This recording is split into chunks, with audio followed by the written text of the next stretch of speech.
Je dirais que dans le secteur de la restauration, il y a peu d'innovation. Alors ça peut paraître paradoxal, tout simplement parce que la restauration vit un paradoxe extraordinaire, c'est que sa mutation, c'est un retour à ses fondamentaux. Une assiette, du personnel compétent, souriant, aimable, qui constitue une halte dans notre journée ou dans notre soirée ou dans notre semaine. Alors dans notre domaine, en fait, nous nous intéressons plus particulièrement aux évolutions comportementales, alors qui s'appliquent notamment privilégiées aux jeunes générations, puisque quand on parle d'évolution comportementale, on doit à la fois tenir compte de l'évolution morphologique, et puis deuxièmement, on s'intéresse à l'évolution de l'éducation. C'est-à-dire que par exemple, moi je m'intéresse à l'influence d'une génération qui a été élevée dans un esprit de liberté, à la fois d'esprit mais aussi comportemental. Et bien évidemment, ça veut dire que les aménagements intérieurs des lieux de vie ne peuvent pas être configurés de la même façon. Eh bien, on s'aperçoit que tout ce qui nous entoure, tout ce qui va composer notre environnement doit lui-même évoluer pour mieux accompagner ces évolutions. Je considère de ce point de vue que tout ce qui est du domaine du mobilier ou des objets qui nous entourent, ça doit être autant de prolongement de notre geste ou de nos comportements, a fortiori quand ça touche le corps. Je dirais qu'il n'y a pas une tendance, mais il y a une multitude de tendances.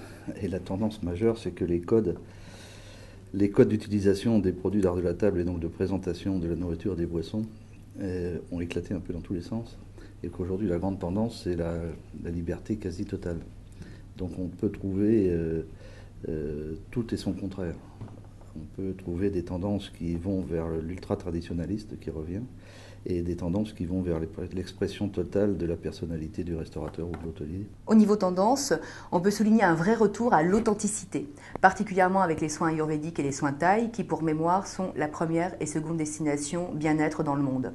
Donc les gens ont vraiment le désir de revenir à l'essentiel et non plus comme par le passé à des soins très compliqués qui nécessitaient déplacements et autres configurations un peu trop compliquées. Autre chose également, tendance qui persiste et signe, c'est le bio et le naturel. Effectivement, les marques ont revu également leurs copies, puisqu'on avait des textures qui n'étaient pas toujours dans la tendance et le côté glamour qu'on peut avoir dans le spa. Donc là aussi, des gros efforts ont été faits. Et puis au niveau des lieux, jamais la notion de standard n'a jamais été aussi peu au goût du jour, puisqu'aujourd'hui les lieux se réinventent en permanence pour amener de l'authenticité, mais aussi de l'expérience, d'où les jeux de couleurs, de matières, de textures qui vont être de plus en plus présentes. Alors les innovations lourdes, à mon sens, ne sont plus tellement nombreuses. Nous observons surtout des tendances qui suivent la réglementation, qui